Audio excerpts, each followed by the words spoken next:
to practice. Dr. Wantanee Kalpravidh, the floor is yours.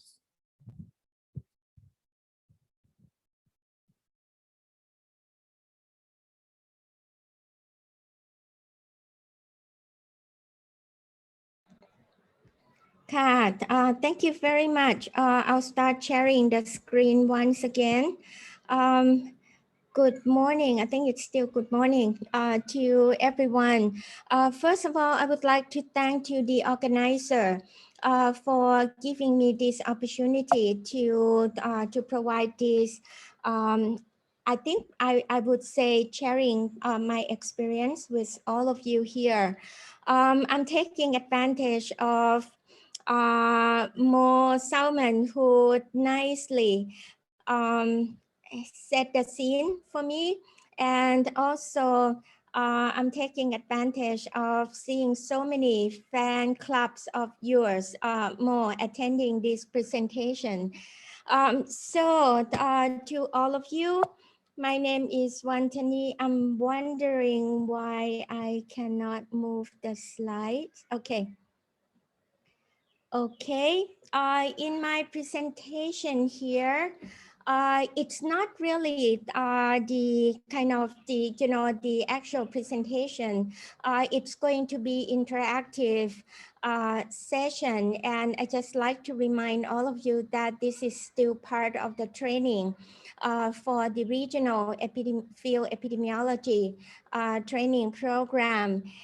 For veterinarians, and the way we are going to manage this presentation or the session in the next 40 minutes, I hope, would be I'll give the concepts, some of the concepts here, and I'll also share with you the examples, and we might have the interactive session directly with the trainees, and we have about 14 trainees. At the same time, to all of you who participate in this session, I think you can also ask the question in the chat box, either in the chat box or in the Q&A. Dr. Tosapon or Dr. Palm has kindly agreed to support me monitoring the chat box and the QA, and he would provide that question to me at the end of this talk.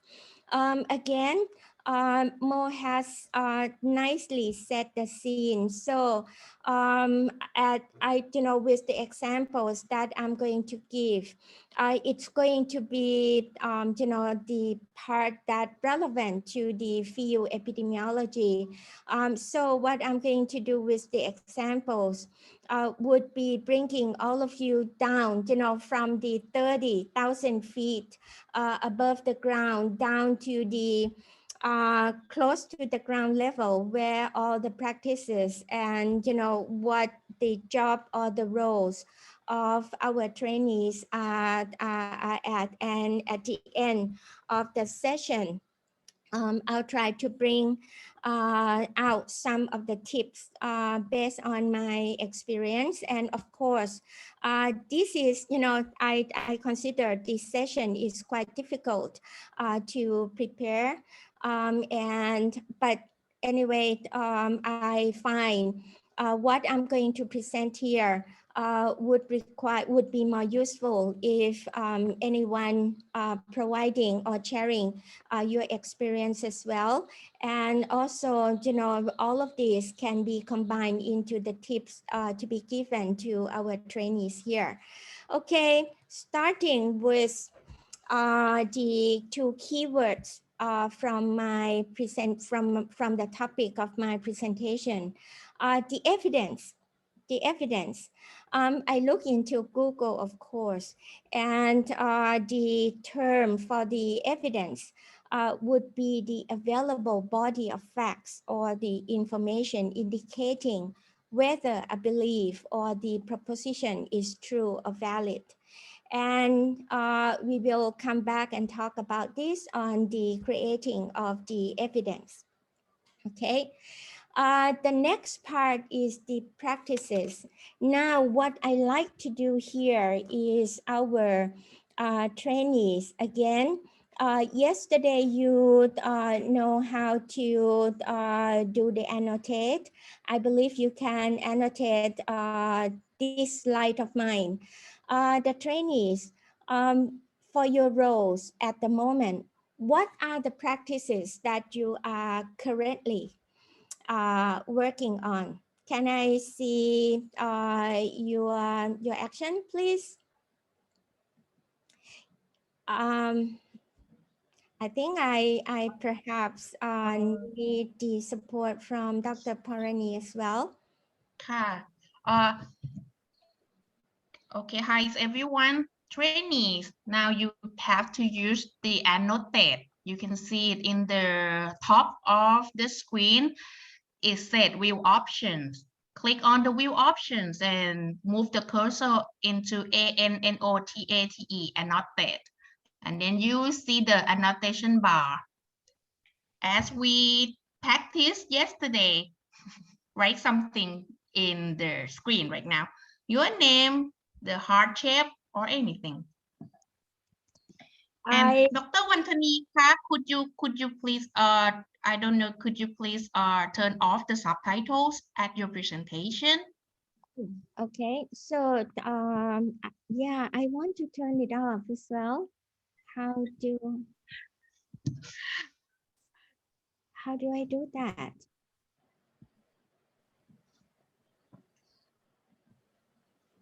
Do I have to? Oh, there. Is that in okay? the PowerPoint, right? Is that okay? It doesn't show anymore, right? Yeah, it doesn't share again. It doesn't share anything right now. Oh, okay. Just a second.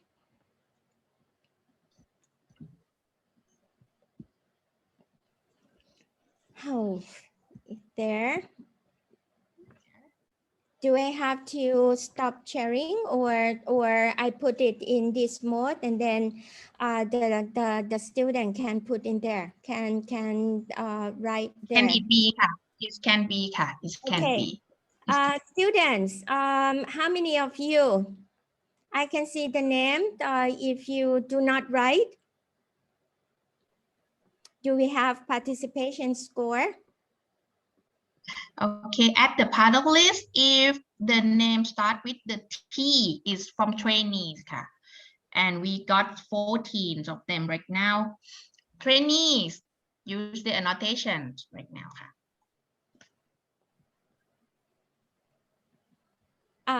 Okay, you can use. Okay, Nuchanat. Oops, sorry. Yes, don't write your name. Tell me what practices that you are on. I understand that several of you are working at the livestock offices. Is that right? Now the subtitle coming up again. Oh my. Then all attendee, I'm so sorry, but we don't have time to fix it right now. So please, please understand, okay? Trainee, use the text. Then you can see the text box and it will be easier for you to type, okay? If you say draw, it will, okay, so what? Okay, I can see you can use the text. Do you don't say your name, just answer the questions. Just answer the question. What practices that you are currently having the roles in at the diagnostician? That's very good. In animal laboratory, others, I saw so many livestock officers. What do you do on your routine basis? Come on. Come on. Come on.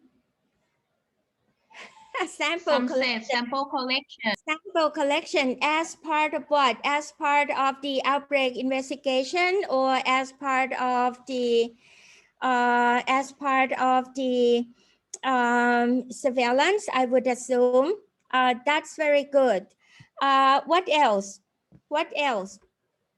Anyone managing the vaccination campaign? At the moment, vaccination term is very, very hot. no more.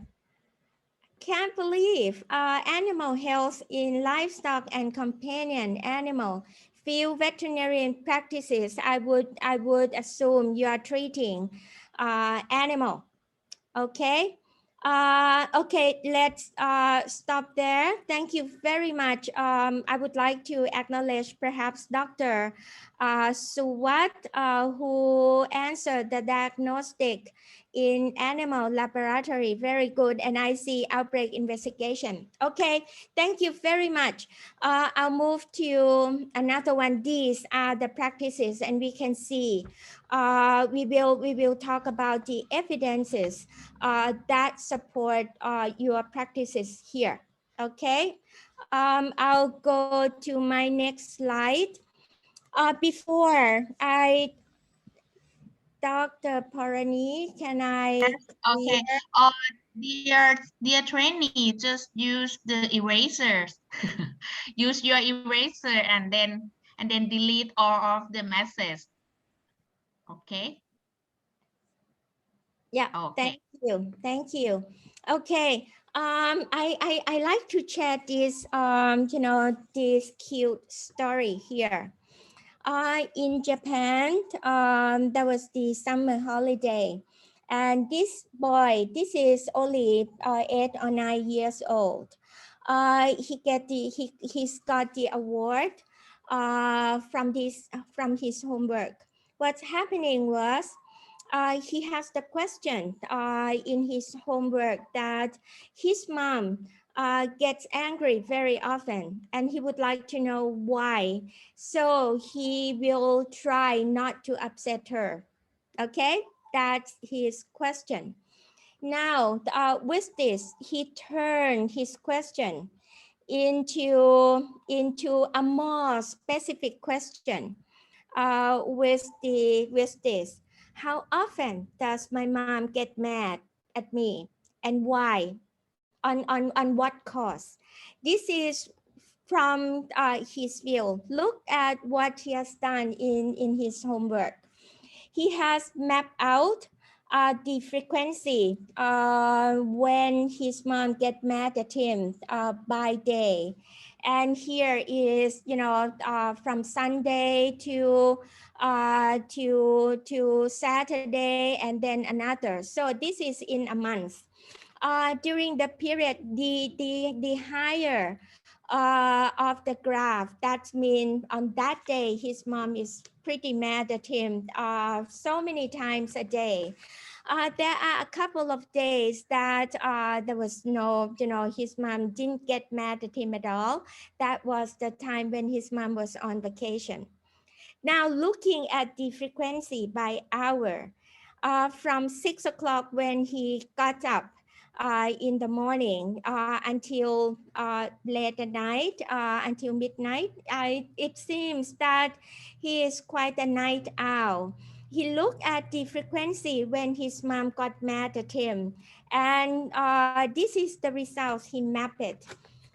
He also looked at the cause, and the cause was this is the A. When his mom would get mad whenever he make trouble to someone, and be here whenever he get something damaged, get something broken, and break something, and then get something into dangerous, and do something here, D, do something that he's not, he was asked not to do. And the major cause here on the E here is something that his mom feel not based on the common sense. So with this, what he conclude is that in a month's time, his mom was mad at him for 51 times in a month. Okay, that means more than one per day. And the number of times that she got mad at night is double than she got mad in the morning. And the main reasons, there are two major reasons. He put someone in trouble, and he did something that seems lack of common sense, and it seems at night. So he tried to monitor, he tried to observe, and he said, maybe I sleep late, I go to bed, I go to bed late, I still play game, and that's also caused my mom to get mad at me. So what he concluded in his homework was he tried to be more careful in what he was doing. Especially during the night, he tried to go to bed early. He tried not to play more game, I mean, in the longer period of time. And he tried to be more common sense and not put anyone in trouble. And what's happening was he was awarded for as the best summer holiday homework. This is one of the example of creating the evidence. It's kind of the cute one. Now, if we learn from the small example of this and look into how we create the sound evidence, look at this. If I can give you, what we learned from the boy, and we can look at the 5 steps to create the evidence, and try to turn it into the sound evidence. When we say the sound evidence, don't forget, the sound evidence would be something that have been proved, have been validated, that our actions would be valid. Okay, starting with number 1, I think we need to ask what type of the information that we require to support our practice. 2, acquire, track down the best information to answer the question. This means, do we have that information available? What information would be suitable to answer the question we asked on the step 1? The step 3, appraise, try to prove if that really valid, and to do and also to see if this is useful. And this can be looking at the data in the past. If we come up with some results or some preliminary results, then we look into the applied. This is a part of the practice as well. Now we have to integrate that evidence into practice. What I like to also point out is we have to integrate this practice alongside with the expertise and also the stakeholders' values. I'll come back to this again. And the last part is after we apply it in our real life, then we have to evaluate the outcomes and the impacts. If you notice, there will be 2 parts of the evaluation. The first part is the preliminary study under the appraisal. This is something to look at if this sounds all right to go further, assessment to go further for the more detailed and more scientifically based studies.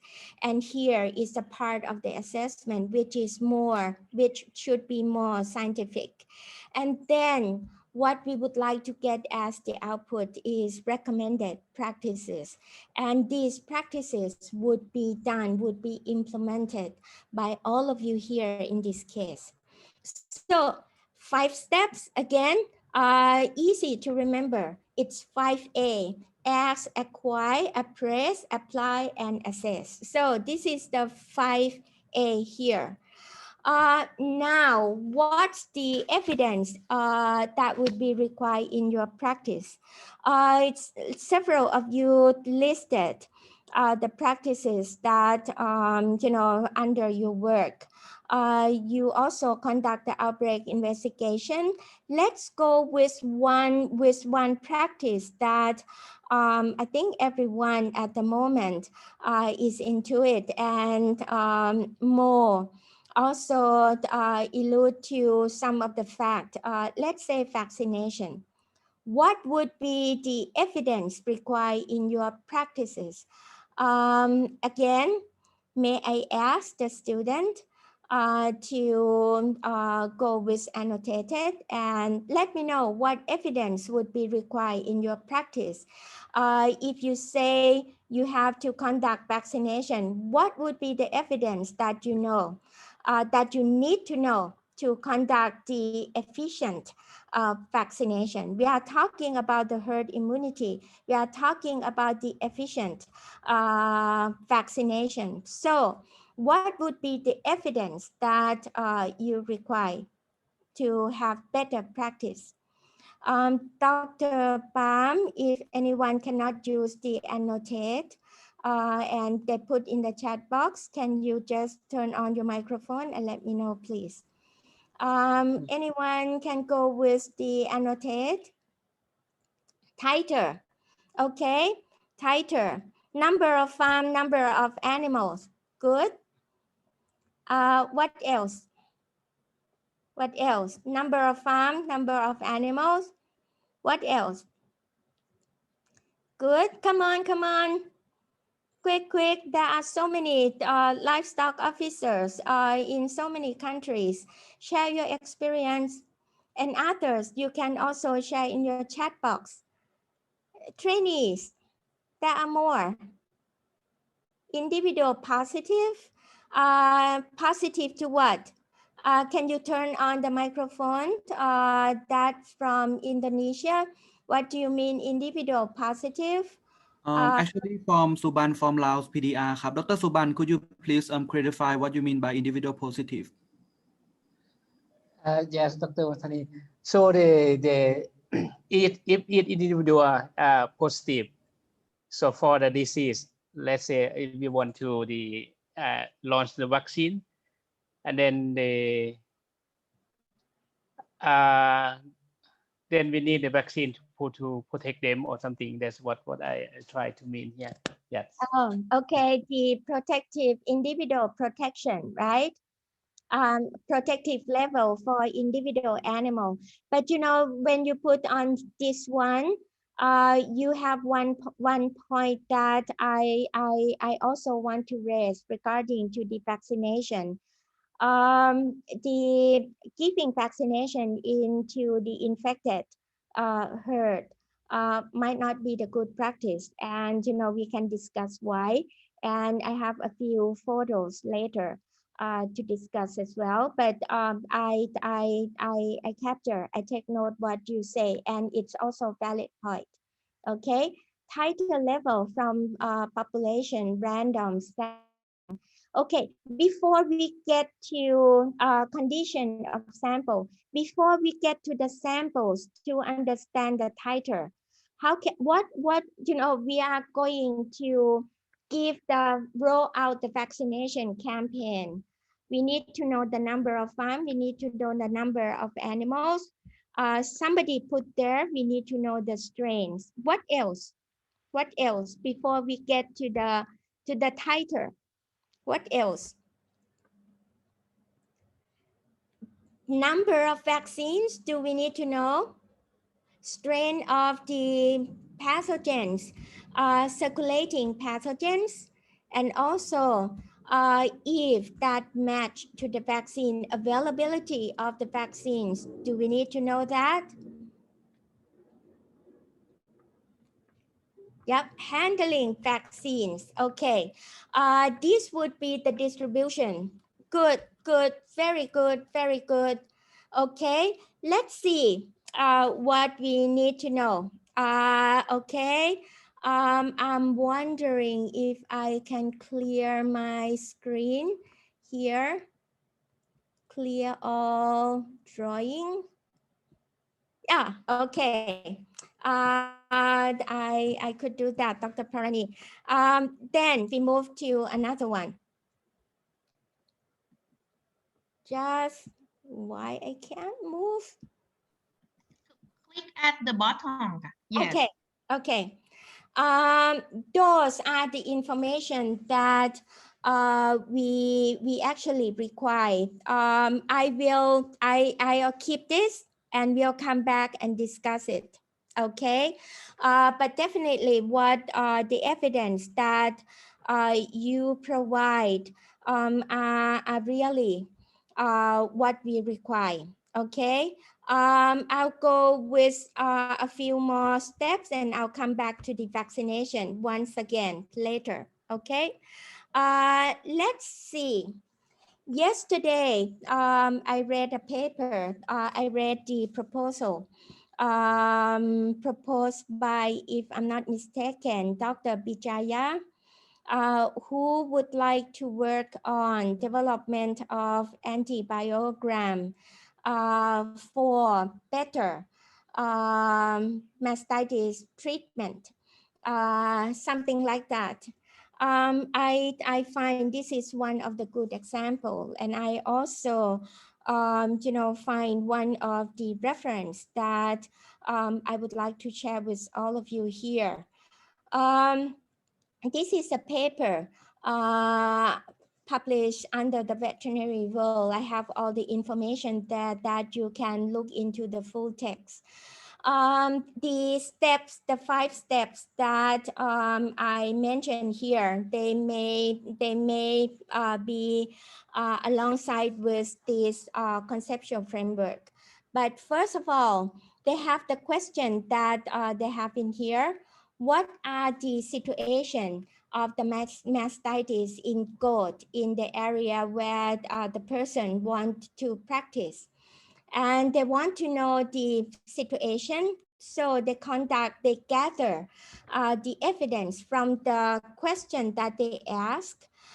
They go to the acquire the information and to turn it into the evidence by having the sampling and screening for mastitis, including physical exam of the milk, and also looking at the using other tests. This is physical examination, and proceed to the lab examination. So these 3 parts are part of the acquired information to turn it to the evidence.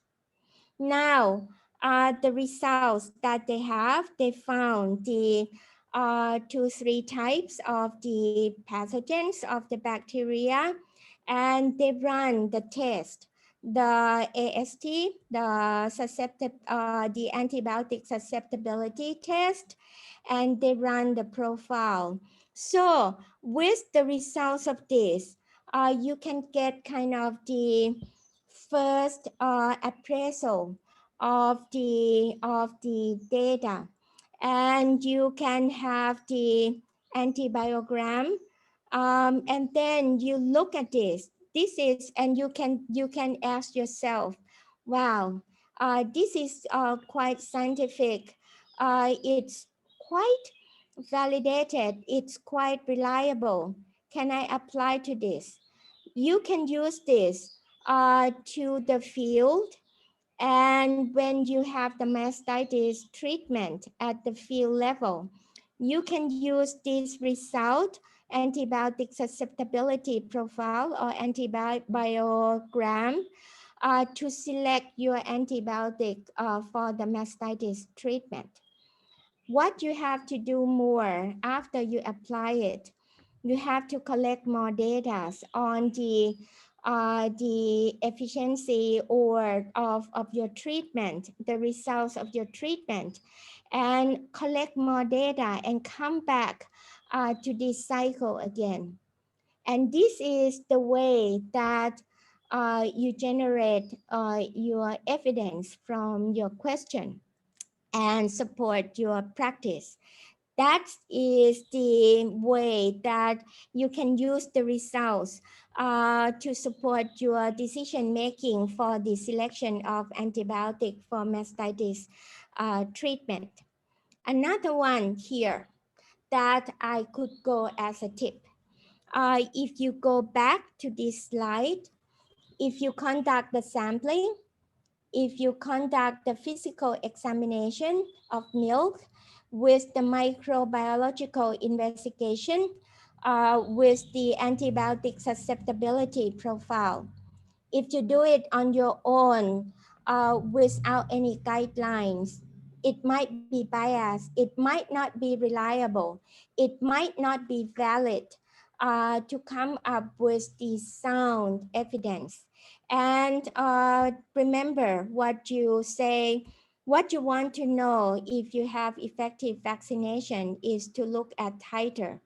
And you have to understand that what sample you're gonna get from the vaccinated animal to consider that your titer is really coming from this vaccination. So all of these are the evidence that you have to build around.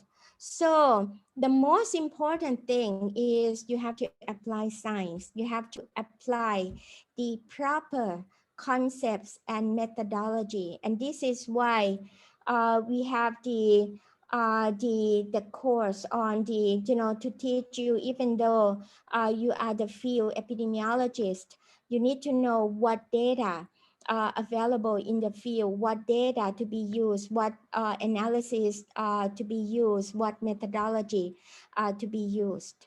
So this is the tip number one that you have to keep in mind. The guidelines and tools. These guidelines and tools actually come from the results of the assessment, and this cycle goes several times, several circles, and until they confidence to write up the guidelines and tools to make sure that you're gonna have best information.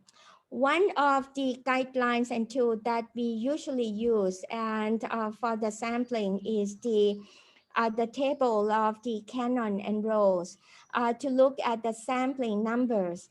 And we would have the magic numbers of the 10, of the 30s, of the 60s. These are the things that would already been available. Okay. I have another example. Let's say this is a live bird market, okay? And this live bird market was found infected with the avian influenza, okay? As the outbreak investigation, as the field officer, what would you do for the next step? You can turn on the microphone and answer. You don't need to write. Can you turn on the microphone, the students, and let me know what would you do when you see the live bird market, when you find the positive animal, poultry infected with avian influenza? What would you do? Students. To confirm the disease.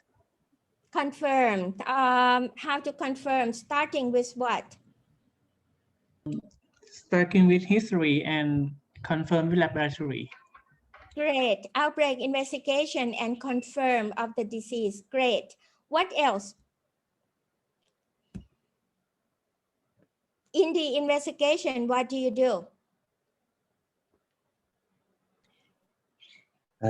Take an history, talking with the farm. Yeah. To get more data. Yeah. Yeah. The farm, this is a live bird market. What farms are you talking about?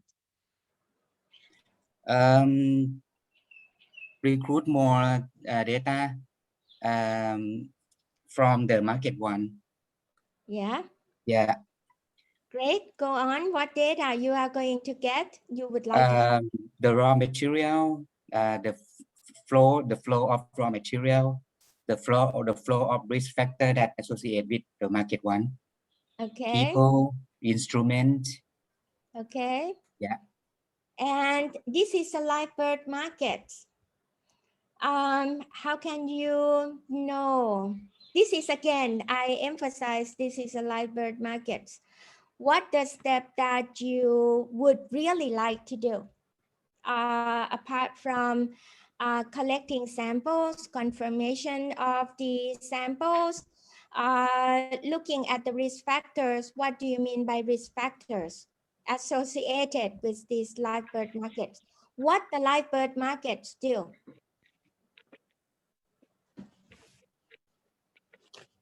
Where the birds come from? Packing source of the body, where it come from. Great. What's the term of that? Is that Animal value chain or something? Is what we call? yes, but Hmm. animal value chain is, I mean, what's the investigation that you call tracing backward? Is that correct? Yeah. You have to trace backward for what? From Go on. Where the animal come from? Or it come from the farm or Exactly. village? Yep. Exactly. First, you have to trace backward to find the origin of the animals. Okay, and only tracing backwards, what else that you think have to do? Is that enough? When you find this village A providing supplies to this bird market, Dr. Suban, you mentioned of the value chain. So it may involve in more than one village. Am I correct? Yes. Yes. So looking at the value chain, not only the value chain of that affected markets, but also this is also tracing backward from village A and tracing even further backward to market 2. Village A supplies their poultry not only to market 1 but also to market 2. Now tracing backward only, is that enough? What might happen in market 1?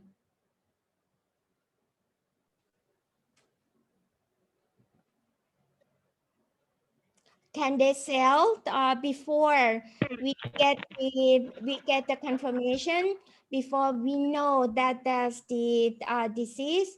What type of the activities that market 1 can do to spread the disease? sell the live bird. Yeah, sell the live bird or even the products. So this process is called tracing forward, right? So what you do is tracing backward and tracing forward. These are the normal practices that you usually do. You already create the evidence from what you are doing, right? Studying the value chain from the tracing backward and tracing forward. With this information, the first-hand information, what actions to be undertaken? Speak up, please. What actions to be undertaken? Don't be shy, you all know. Movement control. Movement control. What exactly you would do with this market 1? You have the quarantine officer attending this training. What would you do? What would you do with the market? Close the market. Close the market. Close the market. I think Dr. Liu, you would be very familiar with this, right? Closing the market. And what? What you close which market now? Market 1, definitely. Would you close the market 2? Would you stamp out village A immediately? Depend on the information, which one may be the cause of the outbreak or cause of the disease. Okay. Between village A and village B, when you trace back and you know that village A already have infected animals, And between village A and village B, which animals, which village you would apply the maybe the slaughter or the culling or to focus on the containment? Which one, village A or village B? Village A or village B? Both. Come on. Both? Both? That's maybe fine. You can close Yes. both. Yes, that you can close both. Anyone having different idea or different view? Anyone having the view that you may not close the market too, you may not close the village or stamp out the animal in village B. Anyone having that view? Can you say yes out loud? I cannot see the chat. Anyone say I think the stand out the suspect animal from village A and cross both of the market 1 and market 2, and in the village B we should to investigate more about the contact or suspected factor to village B, and maybe close only associated sector or some of village B. Wow, okay, that's well taken. I think the market closure would be one of the action, but how wide the market closure would go depending on the information of the value chain that you are going to get from the tracing backward and tracing forward. For village B, if you're not going to stamp out or if you're not going to cull any animals because it's the secondary risk. You can also have the early warning. You can also keep close monitoring. Now there is a situation, okay? When we close the markets, when we stamp out the animals, I think what we need to look at is the impacts for disease control measures. And it's easy to say we close all the markets, we stamp out all the village, and I'm pretty sure not all of us would like to stamp out all the animals. I think what perhaps would help us to make decision, I would bring this situation to you. For the market 1, there is another village, village C, supplying their poultry to market 1. When market 1 is closed, what would happen with village C if market 1 and market 2 are both closed? What would happen with village C that also raise animal? Okay, close by, there's another market, market 3. Would you close it? We don't have enough information, but it's nearby. What would be what would support the decision making? This is even go beyond the tracing backward and tracing forward. Definitely, we will have to have the early warning and provide the surveillance. But if we do not have, think of what the impacts that may have.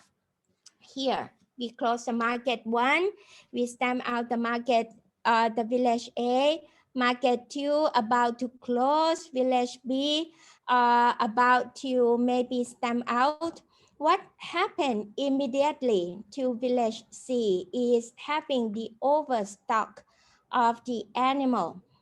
If we just close our eyes, the village C would create another incidental market, and it will go out of your control. And this may even cause the disease to go further. spread further. So what can be the options? Village C so far, you conduct more investigation with the clean team. You find that there's no animal infected yet. With some level of confidence, there will be no zero risk. It will have to be acceptable risk that you need to find options to manage. And with this, you may have to think the longer period of time that animal will be kept in the barn, that means the higher amount of the money to be loose. Somebody want to say something? Okay. So you may have to think of the emergency slaughter options. And this emergency slaughter, I use the term slaughter. Slaughter and processing. This means you still can use it, you still can sell it, but it has to be under the regulation, under the advice of the authority. You have market 3 here. You may think of another option, adjustment of the value chain and increase in poultry supply to market 3. All of these are the incidental evidence that you may have to foresee, or you may have to prepare yourself, and you cannot prepare it beforehand. The only thing that you can have prepared it, you can prepare it beforehand, is how many markets in this area, in this province, in this district, and what's the value chain, what's the connection, how many, what's the animals that you have in each village. I'm sorry, I'm trying to close my screen. And the you have to know the animals in village A, village B, village C, in order that you can manage all of these actions, disease control actions. All of these data you have to have beforehand.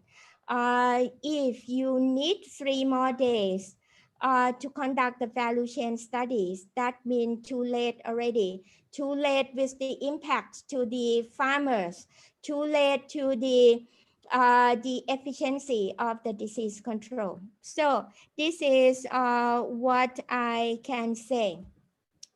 This is one of the examples that have one of the example in China. I think earlier when there's the disease, I think the Chinese authority effectively closed down the markets.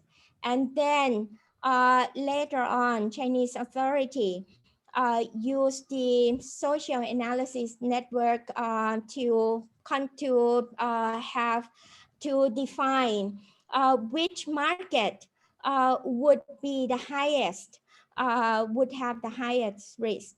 So you can strategically manage your disease control rather than close down the market in all the province, close down all markets in the province.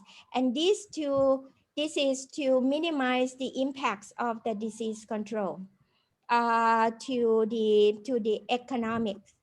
I'll come back to the common vaccination practice. I think this is something that all of us here feel quite common. Is this easy? I think this is easy to look at the farms.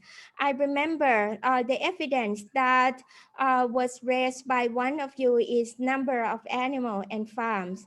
If in this case, it's easy to apply, to provide, to employ the vaccination campaign. Look at this. Is this easy? I don't think so. And these would be the herds that would miss your vaccination campaign and jeopardize the herd immunity for you. in your area, what would you do? When the normal vaccination practices is not applicable, what evidence can be used to support the vaccination of these type of birds? I think the first thing is you have to know in your area, and again, you have to know it beforehand. How many type of this herd, how many grazing lands, how many water, common source, the wetlands that these animals are commingled, and how can you apply the vaccination to these animals? The mobile crutch to support the vaccination implementation, all of these need to, and you can even calculate how many mobile crutch would be needed in this area, and move on from one to another. So these are the evidence for you to practice your effective vaccination campaign. So my tip number 2 is to adjust the evidence to the local situation and needs. Baseline information would be required in advance. It will be no time for you to conduct the value chain study in the middle of the outbreaks. You need that earlier. It will be even nicer if you make data available, and these available data must be routine, systematic, and updated. Okay, so this is one of the things that you really have to have in mind. Again, with this, you can have this as the routine activities, routine practice. And I would like to ask here, to work here, you alone as the field practitioner, you cannot do all of this. I don't think you can conduct the microbiological investigation. You need stakeholders. This is not one-man show to create the evidence. You need partners, you need stakeholders. So the tip number 3 here, in order to get support, in order to get assistance, in order to get advice and guidance, you need partnerships. So you need to know who are your stakeholders. Be friends with others. One thing that you really have to keep in mind, especially this partnership would be required during the appraisal and during the apply. During the application, this happens very, very often. Personal opinion might lead to bias.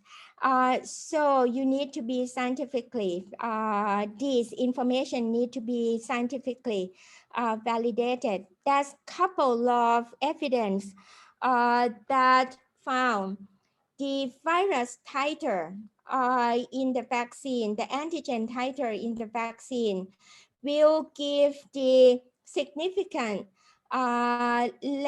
increasing level of titers if it's by log. At the same time, the field practitioner would feel confident during the outbreak to give double dose of the vaccine at the same time. Instead of 1 ml, you give 2 ml. What happened in the 2 ml dose of vaccine? You have only twice of the antigen, not by log. When we say by log, that is 10 times. So with all of this is something that you have to balance, and you have to come back to the appraisal step and see if that really makes sense. So this is a tip. The partnerships would be, the advice would be good, but you also have to balance that with the reasons, with the scientific reasons. Another thing. I remember at the moment, I think what we say for COVID-19 at the moment is that what's the effect of the vaccination? Do I have to worry? Should I go for vaccination? While the scientists are working on this, we have to realize that we have the information. Science isn't finished. Science isn't complete until it's communicated to the right people. So communication is very, very important. And at the moment, there's lots of communication platform with various technologies, social medias. At the same time, the double sword of that would be lots of fake news going out. So who do you have as a stakeholders? You have the lab partners, you have the farmers, you have other colleagues that will have to go with you for the outbreak investigation. You also have your boss to also support you with all of these new the practices with new information, even the new practices. So you have to know how to practice this. For the COVID-19, this is the example that come up with the Thai society. When we said, if you think about being vaccinated, and if you think about having being dead by the vaccines, you know, like we get the allergies, or you know, we are dead from the vaccines. If we compare, if we talk to the people, if we talk to the publics, we said that's equal to the probability of you won the prize.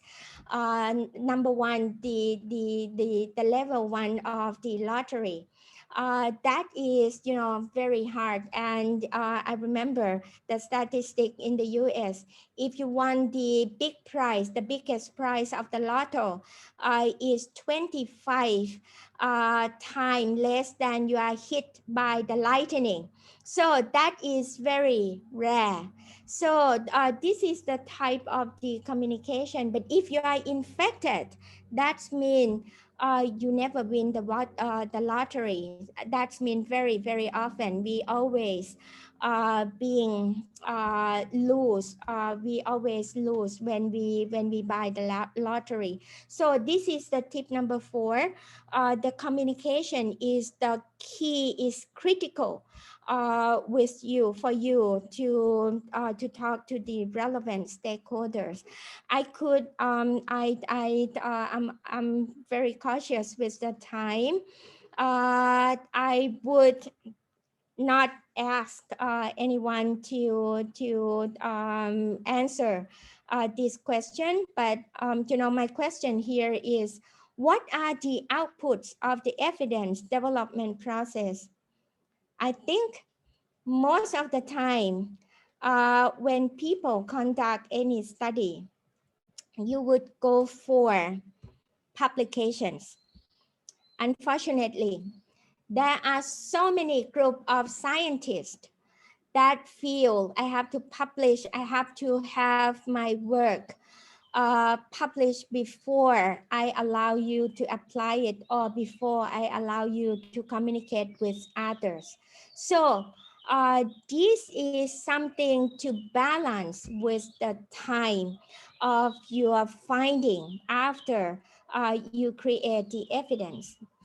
Your evidence might lead to another guidelines and tools also for the practice, and not only guidelines and tools for the practice, also for the evidence creation as well. Another thing that we always think at the moment, all of you are practitioners at the field level. What I would like to see in the next 20 years or even 10 years, one of you would be the policy maker. One of you might be the director general. And the linkage of you, practitioner, to the policy would be very, very important. And you would be one of the small engine to to drive the evidence from your practice to come up with the policy. I think the strategic market closure from the social network analysis is another evidence-based policy that we have. So that is for both practices and policy. Quickly going through this one is the linkage. It is a cycle of the policy and practices. Lots of policies are scientifically based or even are not scientifically based, but it may not be practical. It may not be socioeconomically acceptable. So these two need to work together and go back to each other. It's not easy to see the policy work closely with the practices. So this is a tip number 5. You need to know how to talk to the policy. You need to know how to talk with the stakeholders. This is different from communication. This is the policy advocacy to enable the utilization of the evidence-based practices. These include training the farmers. These include training your colleagues, your team on the vaccination, your teams to collect samples, your team to conduct the laboratory test. This is the not quite the communication only. I put this in a separate one because I find this is one of the most important thing to enable the utilization of the evidence-based practices. And for your information, there's lots of decision supporting tools available at the commercial level. That the herd health management software is another example of the evidence-based practices. And you can also customize your own evidence-based practices. This can be practiced under the livestock sector and also the pets, the companion sector as well, the small animal sector as well. So 5 tips here. Don't forget 5 A's for the steps: ask, acquire, appraise, apply, and assess. Now 5 tips. So 2, 5 here, and I would like to conclude this my presentation with some key points here, like take-home messages. The application, evidence-based veterinary practice is something that we have to promote more. It shouldn't be your dream of something, and when you wake up, you want to do that according to your dream. You shouldn't lead any fortune teller to tell you that the outbreak would be contained according to the stars aligned. It will be fine in the next 2 weeks. You'll be fine. You will set out everything smoothly. Please do not let that happen. Please apply the concepts and method of science to generate the knowledge, and this is to make better decisions and to also improve to have better practices.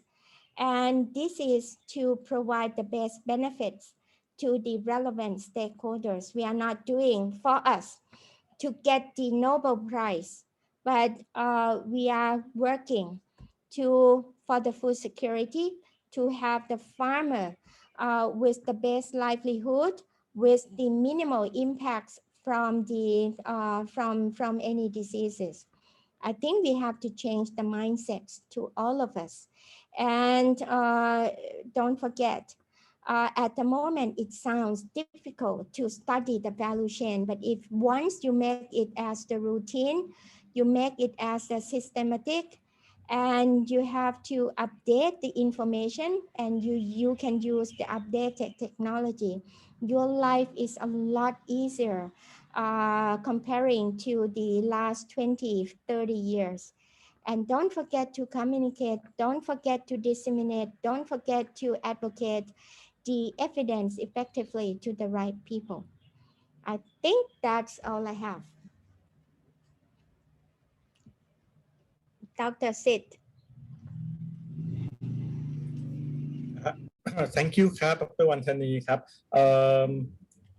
Yes, thank you very much for your today activities, and I will give microphone to for 5 minutes if there any Q&A to raise now. ครับผม thank you so much ครับ Dr. Sid, and thank you again ครับ Dr. Wantanee for your very wonderful presentation. So actually there are a couple questions for you ครับ the first question is, I think you touched a bit on this thing, but maybe you can highlight it again. Since the trainee, they are mostly, junior officer, and sometimes some situations they may be influenced by political pressure.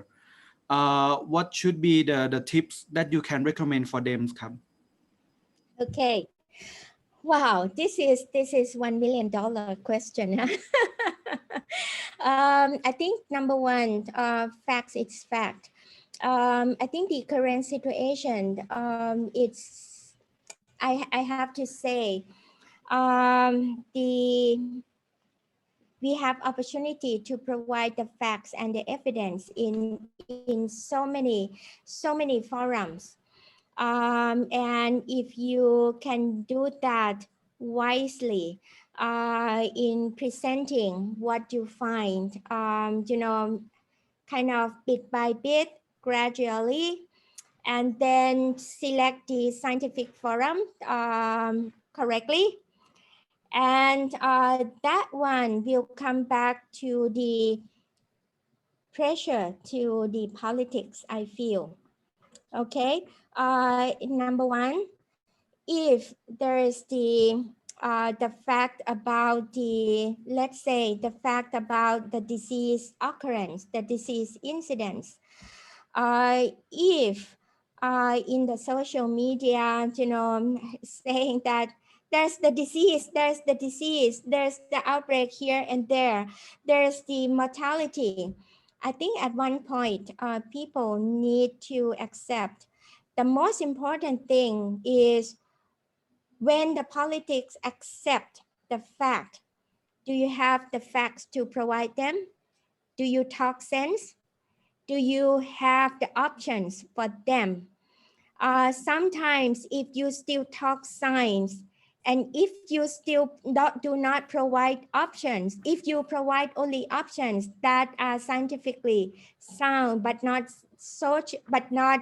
socioeconomically accepted, it's not practical, you will hear less somehow.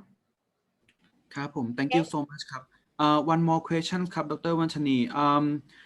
Because of difference in pricing value on the subject, for example, this is control, economics value, social value, how can we apply our finding from investigation to meet all values among different stakeholders?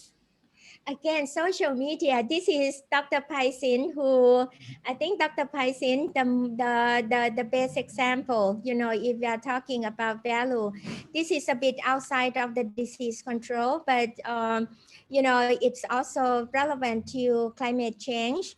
I think when we're talking about using the plastic straws, we are talking about the people, how do you call the พยูนภาษาอังกฤษเรียกว่าอะไรนะ Just a second. ดูกองครับ Dugong.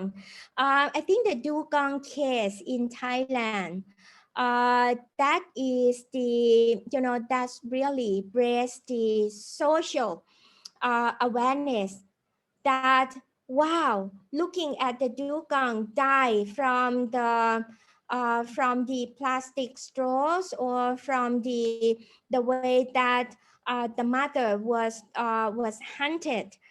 And with all of this, use this opportunity. And I think again, the social media, bit by bit, these add the value. How you compare in the past 5 years, I think 3 years, 5 years, how many people understand the life of the dugong? I don't think so. But at the moment, if you talk about dugong, oh wow, this is, oh, I cannot use straw. Or I think I remember the picture of people pulling the plastic straw out of the turtle nose. That's the value that you gradually add to it. ครับผม thank you so much ครับ Dr. Wantanee. Maybe last question for me ครับ actually during the last question, everybody in the panelist, please open your camera. We will take picture during this question. Thank you. ครับผม Dr. Wantanee ครับ you used to be the junior officer level at DLD, and now you also used to be the I would say the policy maker at global level as well. What the key practice based on your experience to not give up, from the junior level until the policy maker, to use, scientific approach linked to the policy? Insisting. Okay. Insisting. We have to insist in our standpoint. At the same time, we need to also understand the standpoint of other stakeholders, and you have to really be patient. Again, I think what I thought I would add to my slide was the photo of Rome, the city where I retired from. Rome is not built, was not built in one day. So it's the same.